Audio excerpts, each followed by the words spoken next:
يا صباح الفل عليكم، يا رب أيام كلها سعادة وصحة وهنا. النهاردة عايز أتكلم على حكاية مهمة جدا، هي حكاية مش عارف. حكاية مش عارف دي يعني اللي اداني الإلهام بتاع الفكرة دي. ربنا يبارك فيه ويحميه ويحافظ عليه يا رب.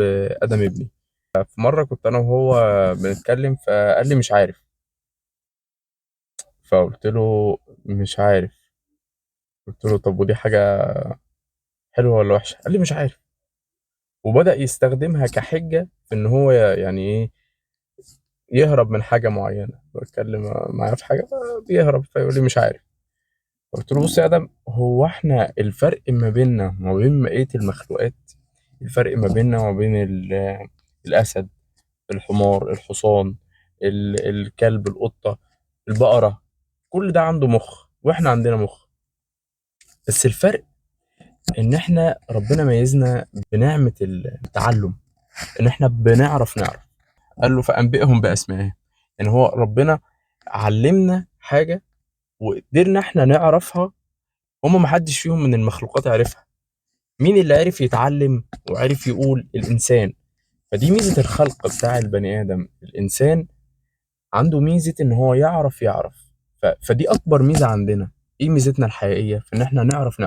مش كده لما بتيجي تقول أنا مش عارف، معناها إن أنت في حاجة لسه ناقص تعملها، في حاجة أنت ما عملتهاش، في حاجة أنت ما دورتش عليها، ما دورتش إزاي تعرفها. في حتة تكاسلت عنها. فكان هنا بقى كنت بقول لآدم، عاوز اوصل له المعلومة ديت، ان انت ما تقولش كلمة مش عارف. دايما تقول ايه؟ طب هدور على كذا واعرف. يكون عارف دايما. انت عندك كلمة مش عارف دي بيليها نشاط. انا في حاجة ما عملتهاش هعملها.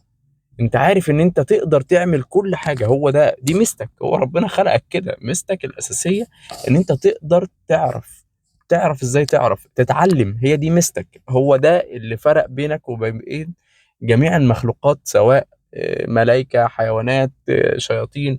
كل دول الفرق بينك وبينهم انك بتتعلم، تعرف.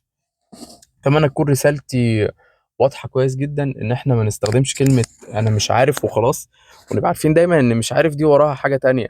وراها ان انا في تاسكاية المفروض اعملها، في حاجة ورايا المفروض اعملها. ان انا ازاي اعرف ان انا مش عارف النهاردة دي، بس انا عارف ان انا اقدر اعرفها. مفيش حاجة ما تقدرش تعرفها. احنا دلوقتي في عصر، مش هقول لك ان كل حاجة تقدر تعرفها.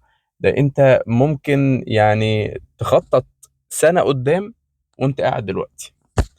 ويلا كل سنة وانتم طيبين، وإن شاء الله سنة 2026 تبقى أقوى عليكم ويبقى فيها كلها نجاحات وانبهارات كده عايشينها وتفوق في حياتكم. شكرا.